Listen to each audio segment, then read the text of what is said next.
Bonsoir à toutes et à tous, ravi de vous retrouver sur 8 Mont-Blanc. Il est 18h, bienvenue dans cette édition du journal de la rédaction. Nous sommes le lundi 11 avril 2022. Un seul grand titre ce soir dans l'actualité, le premier tour de l'élection présidentielle qui s'est déroulé ce dimanche partout en France avec respectivement 27,60 et 23,41% des suffrages. Emmanuel Macron et Marine Le Pen se retrouveront dans 2 semaines pour le deuxième tour. Nous verrons comment nos départements ont voté dans cette édition avec plusieurs réactions d'élus. Et Bruno Berthier, doyen de la faculté de droit de l'université Savoie-Mont-Blanc, viendra nous donner son analyse de ce scrutin. Emmanuel Macron, Marine Le Pen, acte 2. Les Français auront donc droit à un remake de 2017 pour le second tour de cette élection présidentielle 2022, le 24 avril prochain. Ce dimanche, au niveau national, le président sortant a recueilli 27,84% des voix. La candidate du Rassemblement national se classe deuxième avec 23,15%. Jean-Luc Mélenchon de la France insoumise est le troisième homme avec un score de 21,95%. Éric Zemmour termine quatrième loin derrière avec 7,07% des suffrages. Valérie Pécresse, la candidate des Républicains, signe un score historiquement bas avec 4,78%, tout comme la socialiste Anne Hidalgo qui obtient 1,75%. Yannick Jadot d'Europe Écologie Les Verts obtient un résultat de 4,63%.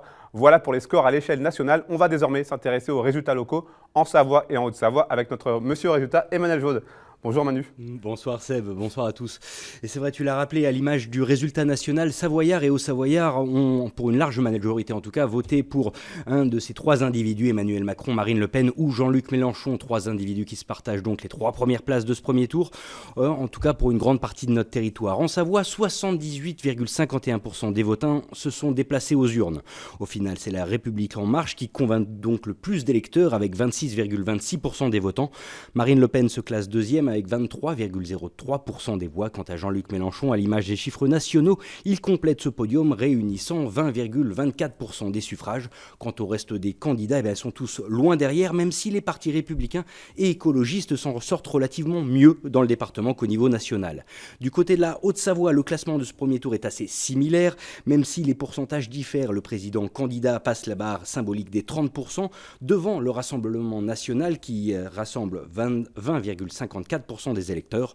Jean-Luc Mélenchon, quant à lui, a récolté 18,28% des voix, loin devant les autres. À noter une abstention évaluée à 22,87%, soit un peu plus qu'en Savoie, mais un point de moins par rapport à l'abstention calculée pour la dernière élection présidentielle, c'était en 2017.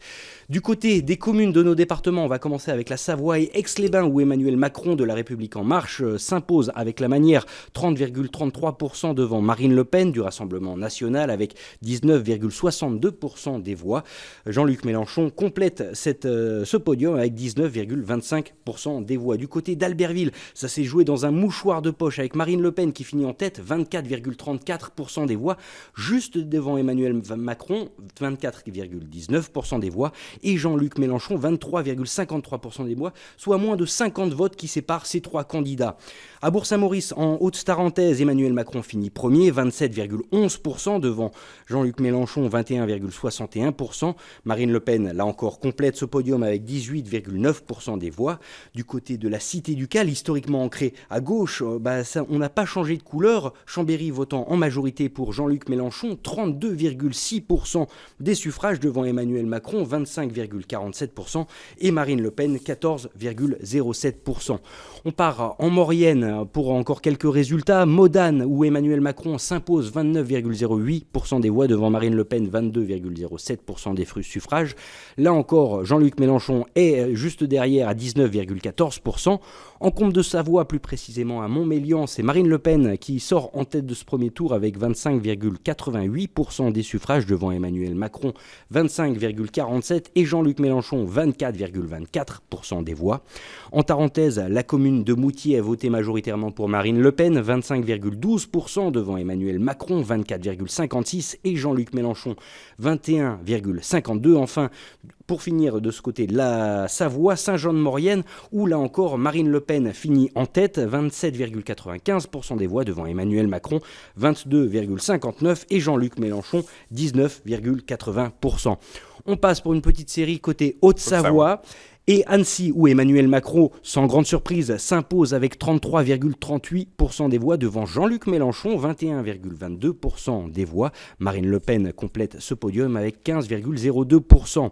Annemasse, là aussi, bastion de gauche, ça ne change pas de couleur avec la France Insoumise qui cumule 33,85% des voix devant La République En Marche, 26,08% et le Rassemblement National, 16,52%. Au cœur du Faucigny, à Bonneville, Emmanuel Macron l'emporte avec 25,45% des voix devant Jean-Luc Mélenchon, 24,62% et Marine Le Pen, 23,49% des suffrages. Au pied du point culminant des Alpes, Chamonix-Mont-Blanc, on a voté sans grande surprise pour Emmanuel Macron à 36,36%, devant Jean-Luc Mélenchon, 20,09% et Marine Le Pen, 13,07% des voix. Dans la vallée de l'Arve, Cluse, chez les décolteurs, Emmanuel Macron arrive en tête avec 26,31% devant Marine Le Pen, 24,78% et Jean-Luc Mélenchon, 22,42%. On passe du côté des bords du lac du Léman, Évian-les-Bains, où Emmanuel Macron a remporté 32,73% des voix devant Jean-Luc Mélenchon, 20,07% et Marine Le Pen, 17,2%. Du côté de la Roche-sur-Foron, Emmanuel Macron arrive aussi en tête avec 28,44% des suffrages devant Jean-Luc Mélenchon, 25,44% et Marine Le Pen, 18,38%. Remis une petite dernière pour la route avec Marine Le Pen qui est à 26,11% en tête devant Emmanuel Macron, 25,57% et 21,29% pour Jean-Luc Mélenchon qui a fini ce podium. Merci Manu. Avec plaisir. Et pour continuer de parler de ces résultats du premier tour, je suis en liaison vidéo avec Bruno Berthier, le doyen de la faculté de droit de l'université Savoie-Mont-Blanc. Bonsoir Monsieur Berthier. Bonsoir. Vous avez pu entendre les propos d'Emmanuel Jaude. Quelle est votre première lecture de ces résultats ici en Pays de Savoie ? Eh bien, c'est une lecture en filigrane de ces résultats parce qu'on pourrait imaginer une recomposition de l'échiquier politique au niveau local. Or, en réalité, si recomposition il y a, elle est tout à fait révélatrice de finalement la réalité sociologique déjà ancienne en matière électorale dans les deux départements de Haute-Savoie et de Savoie. Si l'on prend la Haute-Savoie, par exemple, qui est historiquement plus marquée à droite que le département méridional de la Savoie, du département du 73, et on voit que le score du candidat Emmanuel Macron, qui est un score à 30%, en fait montre qu'une partie des voix de la droite traditionnelle qui avait largement voté Fillon il y a 5 ans s'est reportée sur ce candidat-là. Et puis, finalement, dans ce département, le RN campe sur des positions déjà acquises depuis longtemps, voire même baisse un tout petit peu. Par exemple, dans son fief historique de Cluse, où le candidat Macron vire en tête à l'issue du premier tour. Ce qui veut donc dire qu'à la droite de la droite classique, les votes qui ne se sont pas reportés sur Emmanuel Macron ont vraisemblablement plutôt pu se reporter sur Éric Zemmour. Par contre, en Savoie, et contrairement à la Haute-Savoie, qui est traditionnellement un département beaucoup plus métissé, avec un ancrage, par exemple, de l'agglomération chambérienne beaucoup plus, historiquement, nettement à gauche, eh bien, on a là, finalement, aussi des équilibres qui sont respectés. Et si Monsieur Macron, l'emporte globalement au premier tour, eh bien le RN campe sur ses positions traditionnelles en Basse-Maurienne, on l'a vu, en Basse-Tarentaise, dans la Comte de Savoie, dans l'Albanais, dans les marges de l'avant-pays savoyard, bref, dans ces régions où il était déjà très très fort. Donc recomposition du paysage politique il y aura, vraisemblablement en vue du second tour de cette élection. Je ne parle pas du second tour de l'élection présidentielle, mais des législatives à venir, mais dans le contexte finalement, globalement, d'un respect des équilibres traditionnels dans ces départements. Merci pour cette première réponse. Emmanuel, à noter quelques résultats qui vont justement à l'encontre de cette tendance nationale. Justement, on va commencer avec Jean-Luc Mélenchon. On le disait, à part Annemasse et Chambéry, bastion de gauche, c'est le massif des Bauges qui a le plus soutenu le candidat de la France Insoumise, avec 10 des 14 communes du massif qui ont voté en majorité donc pour le candidat Jean-Luc Mélenchon. En ce qui concerne Europe Écologie Les Verts, Yannick Jadot a eu du mal à convaincre. C'est également le cas dans nos départements. Seules 4 communes au Savoyarde le positionnent dans le trio de tête. Bluffy, pour commencer, où il se classe 3e derrière Emmanuel Macron et Marine Le Pen, localité au sein de laquelle il a obtenu 12,81% des électeurs qui lui ont fait donc confiance. Dans la commune des Clés, à peu près même schéma, le candidat de Europe Éco Les Verts arrive en 3e position, pas très loin du Rassemblement national. Idem à Servoz, il passe d'ailleurs devant Marine Le Pen, récoltant 12,91% des voix, mais bien loin derrière Jean-Luc Mélenchon et Emmanuel Macron, qui a rassemblé, lui, Emmanuel Macron, 34,6% des voix. Enfin, même classement du côté de Valorcine avec le représentant des Verts qui se classe 3e, mais bien loin des favoris.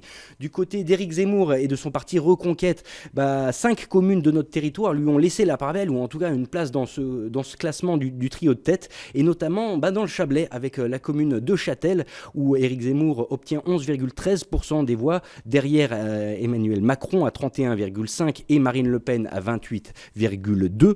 Du côté de la Chapelle d'Abondance, pas très loin, Emmanuel Macron finit en tête avec 29,19% des voix, devant Marine Le Pen 28,21% et Éric Zemmour en 3e place à 9,27%. Idem, quelques kilomètres plus loin, la Chapelle Saint-Maurice, Marine Le Pen arrive en tête avec 20% et Emmanuel Macron et Éric Zemmour arrivent à égalité, 16,67%. Du côté de la Savoie, le petit village de Cohennoz, où Emmanuel Macron arrive en tête, 31,75%. Éric Zemmour, lui, est 3e, 10,32%. Et du côté du lac du Bourget, la petite commune de Conjus, où là aussi, Éric Zemmour se classe 3e avec 13,25% des voix. Du côté des soutiens de Valérie Pécresse, ou en tout cas de ce qui reste du soutien pour les Républicains dans notre territoire, il faut se tourner logiquement vers les stations de ski. En Haute-Savoie, c'est la commune de Laclusaz qui lui a notamment crédité 11,4% des voix, loin derrière Emmanuel Macron qui frôle lui les 40%. Même schéma de l'autre côté de la montagne, du côté du Grand Bornand, où là encore la candidate LR se hisse tant bien que mal sur le podium, mais avec 11,08% des voix.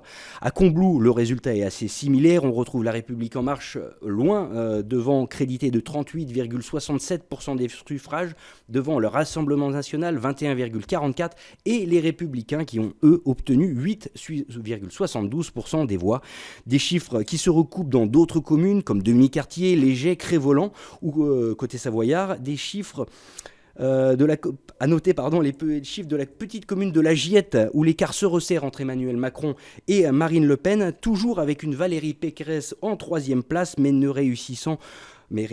réunissant quand même 12% des suffrages. Enfin, du côté de la Haute-Maurienne et Bonneval-sur-Arc, qui a choisi en majorité Marine Le Pen avec 29,09% des voix, devant un Jean-Luc Mélenchon, 16,97%, et Madame Pécresse créditée de 12,12%. On arrive au bout de ce tunnel de chiffres. Une petite dernière est juste pour votre gouverne, car Jean Lassalle et son parti Résistons, qui a vraisemblablement su séduire quelques communes rurales. Le Pyrénéen se classe 3e dans les communes savoyardes de Hontaix et de Saint-Franc, dépassant même les 15%. Et en Haute-Savoie, c'est Six Fer à Cheval qui lui a donné la part belle avec 10,81% des électeurs qui ont donc choisi cette fameuse France authentique. Merci Manu pour ce point très complet. Bruno Berthier, vous êtes toujours avec nous. Je rappelle que vous êtes le doyen de la faculté de droit de l'université Savoie-Mont-Blanc. On va parler un petit peu de la droite. Nos deux départements sont traditionnellement des terres ancrées à droite. Valérie Pécresse fait 5,52% en Savoie et 5,23% en Haute-Savoie. Ce sont des scores incroyablement bas pour notre territoire. Oui, bien sûr. Alors, il reflète ce qui se passe au niveau national, hein. Et il y a en la matière, bien sûr, un vote utile qui a joué à plein, alors qui est exacerbé dans le cadre d'une élection présidentielle, hein, puisqu'on a une polarisation dans ce type de scrutin sur les personnalités qui sont présidentiables, qui sont susceptibles de l'avis des électeurs de se retrouver au second tour. Et la campagne en demi-teinte, hein, pour ne pas dire poussive, de Madame Pécresse, eh bien, a motivé ces électeurs de droite assez nombreux, hein, dans dans les deux départements savoyards, à voter utile dès le premier tour. Habituellement, donc c'est vrai, on voit plutôt se manifester le vote utile au deuxième tour. Là, il se manifeste très très tôt, et c'est peut-être en cela qu'il y a une recomposition un petit peu plus précoce, voilà, qu'on aurait pu l'imaginer du paysage politique, puisque cette chose-là est sensible dès le premier tour, mais du fait du délitement voilà, de ces partis de gouvernement, comme on avait l'habitude de les appeler, qui étaient LR, et puis à la gauche de l'échiquier politique, le PS, dont on parlera sans doute un petit peu plus tard. On va faire un tour du côté...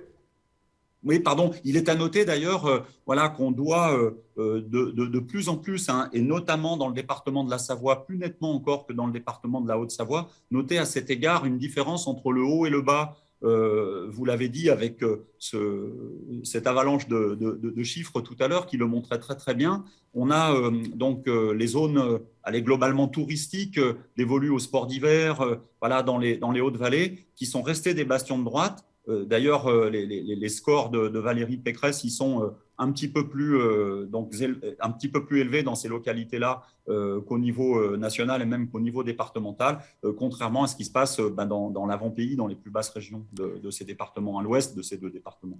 On va aller faire un petit tour à Annecy pour voir un petit peu comment s'est passée la soirée d'hier avec les votes et puis quelques réactions d'élus. On regarde ce reportage de Manu Swati. C'est Emmanuel Macron qui arrive en tête en Haute-Savoie avec 30,53% des voix. Ses partisans sont soulagés, bien qu'ils ne soient pas surpris du résultat de leur candidat. Mais ils restent inquiets quant au duel du second tour face à Marine Le Pen.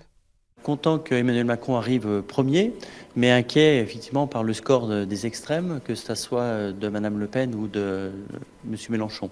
Par contre, il y a 15 jours pour se mobiliser, parce que les Français devront choisir, soit effectivement les extrêmes droites, avec, je demande aux gens de regarder précisément le programme de Mme Le Pen, et de regarder le programme et le projet pour la France d'Emmanuel Macron. Et donc les gens doivent se mobiliser ces 15 prochains jours pour faire gagner l'Europe, la France, et pas les extrêmes et le repli sur soi. Les partisans du Rassemblement national ont eux le sourire aux lèvres. Ils font un score plus élevé qu'aux précédentes élections. En Haute-Savoie, en 2017, Marine Le Pen était arrivée 3e au premier tour avec 18% des suffrages exprimés.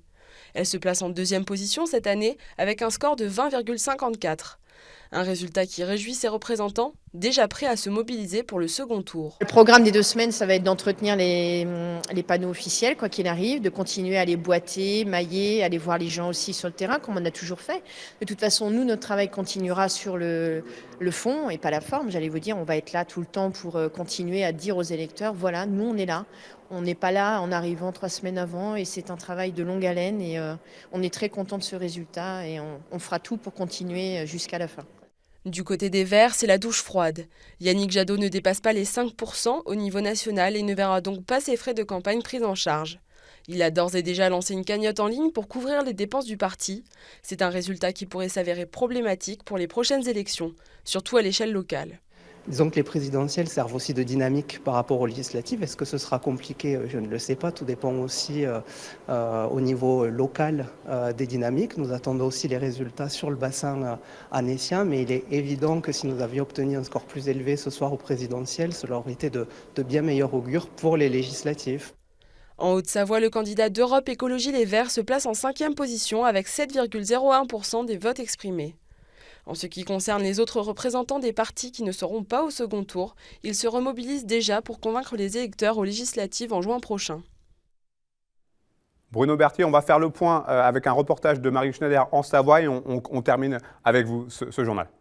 Reportage de Marie Schneider en Savoie sur ce vote. L'alternance droite-gauche, c'est fini. Ce premier tour de l'élection présidentielle cristallise la montée de 2 nouveaux blocs, les mondialistes et les souverainistes. La République en marche enregistre un score de 27,8%. Le Rassemblement national, lui, totalise 23%. En Savoie, le camp macroniste est optimiste. Le chef de l'État est en position de force pour remporter ces élections. Il faut évidemment que le pays se rassemble derrière Emmanuel Macron pour faire en sorte que les extrêmes restent uniquement des statistiques et n'accèdent absolument pas au pouvoir. Donc j'en appelle évidemment à tous les démocrates modérés qui veulent défendre les couleurs du pays dans le sens de la modération, mais de la réforme quand même, pour faire en sorte que notre pays s'adapte aux enjeux nationaux et mondiaux. Du côté du Rassemblement national, le temps est déjà aux réjouissances. Pour eux, ce sont les idées patriotistes qui sont majoritaires pour ce second tour. Et aujourd'hui, vous savez, on n'a pas d'adversaire dans le camp de la France. Clairement, on est pour un grand rassemblement. Je crois que cette élection a montré qu'il n'y avait plus de camp de droite, de gauche, mais d'un côté les mondialistes, de l'autre côté les nationaux. Et vous savez, les Français ont un choix à faire, un choix qui est simple, stop ou encore. Encore 5 ans avec Emmanuel Macron, ou stop, on arrête tout et on vote effectivement pour Marine Le Pen. Pour les deux candidats, il va falloir réussir à rassembler pour remporter l'élection. Pour cela, ils visent l'électorat de gauche de Jean-Luc Mélenchon. Pour le second tour, l'Union populaire est claire. Aucune voix ne doit aller à Marine Le Pen. Évidemment, on n'appelle pas à voter Le Pen. Aucune voix pour Le Pen. Ceci dit, il y a 300 000 personnes qui ont soutenu la candidature de Jean-Luc Mélenchon et on va les consulter. Et en option, ils auront soit un vote blanc, soit un vote nul, ou soit ils pourront voter Macron, mais ceux qui le décideront. C'est à Macron de les persuader. C'est à Macron de les persuader de mettre un bulletin dans l'urne pour lui. Et donc, nous, on continuera à attaquer la politique régressive du président actuel, parce qu'il n'y a aucune transformation sociale. Et il faut bien prendre conscience qu'à l'avenir, ça ne va pas être facile pour la population. Si le chef de l'État peut bénéficier de certains votes de l'Union populaire, il faudra absolument qu'il mette de l'eau dans son vin et qu'il propose des mesures beaucoup plus sociales. Pour le PCF, ces résultats sont le fruit du vote utile. Il y a 3 personnes qui sont en haut et après, tous les autres candidats en fait, se retrouvent quasiment à moins 5%. Nous, ce qu'on en conclut, c'est... je pense qu'il faut se poser la question en fait, de la manière dont fonctionnent nos institutions, qui sont problématiques. Le fait qu'il y ait des votes uninominaux à 2 tours aux élections pose des problèmes qui vont avoir des problèmes de représentativité. Un problème de représentativité qui pourrait être contrebalancé ce printemps. Au mois de juin, les électeurs seront de nouveau appelés aux urnes pour constituer la nouvelle Assemblée nationale. Les camps de droite, de gauche et de l'Union populaire se tiennent prêts à mettre le paquet pour les législatives le 12 juin prochain. Bruno Berthier, en 2017, la victoire d'Emmanuel Macron avait été assez large au niveau local, 68-31 en Haute-Savoie et 64-35 en Savoie. Est-ce que vous attendez au même rapport de force dans 15 jours ? Oh non, ce sera beaucoup plus serré, même en Savoie, vraisemblablement. Et là, la Savoie sera représentative donc des tendances nationales, même s'il y a un enjeu local qui est un petit peu différent. Tout dépendra évidemment, et notamment à gauche, puisqu'il semble que la droite ait fait, la droite de la droite ait fait alors pas tout à fait le plein des voix au premier tour, mais en tout cas n'est pas une réserve de voix aussi importante que sur le papier Monsieur Macron. Il faudra voir comment au sein notamment du camp Jean-Luc Mélenchon se feront ou ne se feront pas les reports de vote. Malgré les consignes claires qui ont pu être données par Jean-Luc Mélenchon, tout l'enjeu est là parce qu'une partie de ces électeurs du premier tour seront peut-être tentés par le vote blanc ou par l'abstention. Donc l'abstention sera sans doute une des clés de ce scrutin qui promet d'être très très serré. C'est, je pense, l'un des enseignements que l'on peut tirer de ce premier tour et des équilibres qui se sont manifestés dans les Pays de Savoie. Merci beaucoup, sincèrement, infiniment, Bruno Berthier, pour tous ces éclaircissements. Je rappelle que vous êtes doyen de la faculté de droit à l'Université Savon-Blanc. On vous retrouve pour le second tour, le 25 avril prochain, pour commenter donc ce deuxième tour. Merci en tout cas. Eh bien, rendez-vous est pris. Merci bien. C'est la fin de cette édition. Merci à vous pour votre fidélité à l'information sur 8 Mont-Blanc. Merci à toute l'équipe. Tout de suite, la météo présentée par Thierry Paulme. Place juste après à Panorama. L'émission est inédite cette semaine et elle est consacrée au thermalisme en Pays de Savoie. Et pour ce premier épisode, Marie Schneider reçoit Sophie Justice du Géoparc du Chablais. Passez une très belle soirée. Prenez soin de vous et de vos proches. Je vous retrouve avec grand plaisir mardi pour un nouveau journal sur 8 Mont-Blanc.